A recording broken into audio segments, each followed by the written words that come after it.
Yana ustaxona mashinaga to'ldirish boshlaymiz-da siz balki. Albatta, buni yig'ishtirib olaylik. Biz bitganlar sotilmayapmiz, lekin yana hali taqilmayapmiz-da. Bir gap bo'lar-da. Assalomu alaykum hurmatli kanalimiz a'zolari, xudo xolasa yana shu mashina olib qo'ydik avariyaning holatda.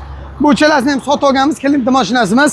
Qiziquvchilar uchun mashinalarni shu turishiga ham sotib beramiz. Remont qilib beruvchilar uchun remont ham qilib beramiz.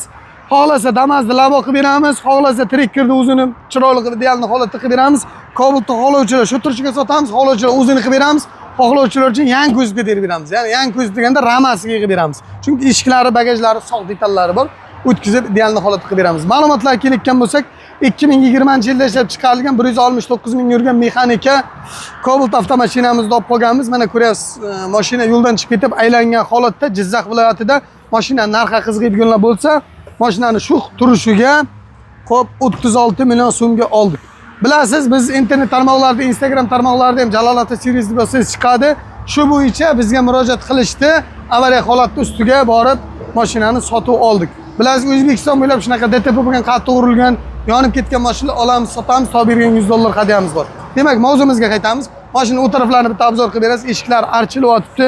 Qanday ayanchli darajada qattiq urilgan mashina. Shu mashinani bir haftada mashina qilib beraman desam ishonasizmi? Siz ishonsangiz qolganlar ishontiramiz. Xudo xolasa shu mashinani bir haftada ideal holatda qilib ramaga yig'ib chiroyli qilib beramiz. 2023-yilda ishlab chiqarilgan Trekker avtomashinamiz shu turishida mashina 89 ming yurgan 4-pokoleniya propan gazlarni o'rnatib qo'yilgan, faqat shu oldi qismida ozgina DTP bo'lgan mashinamiz. Shu holatida $10.900 ga oldik.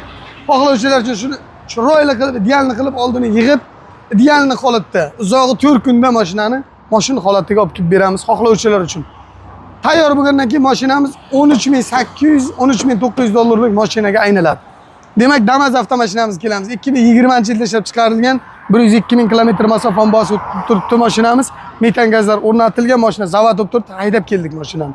Sprap kamerasi tayyor. Bu mashinamizni xohlovchilar uchun 22 million 500 ming so'mga shu turishiga olganmiz. 50 million so'm bergan odamga labo qilib beramiz. Yangi ko'zib qo'yib ber deydiganlarga 50 million so'mga yangi ko'zib qo'yib beramiz. Shu turish o'zini kesib chiroyli qilib ber deydiganlarga 40 million so'mga shu mashinani ideal holatda qilib o'zini remont qilib beramiz. Yana ham xohlovchilar uchun mashina bizga 24 million so'mga dokumenti bilan 25 million so'mga tushib keldi ofshi. 28 million bergan odamga shu turishga ham sotib beramiz. Biz kuzatib boring, siz Jalol ota servis kanalini kuzatyapsiz. Shunaqa qiziqarli ma'lumotlar o'tkazib yormaslik uchun kanalga obuna bo'lib qo'ying. Qisqa videolarni asosan Instagramga chiqaryapmiz. Instagram profilimiz Jalol ota servis. Tuba tuning deb yozsangiz, ikkita profilimiz ham kelib chiqadi. Xudo xolasa bittasida tuning ishlarini olib boramiz, bittasida kuzovnoy detallarni ideal holatda chiqishimizni olib boramiz. Bizni kuzatib borasiz. Siz Jalol ota servis kanalini kuzatyapsiz.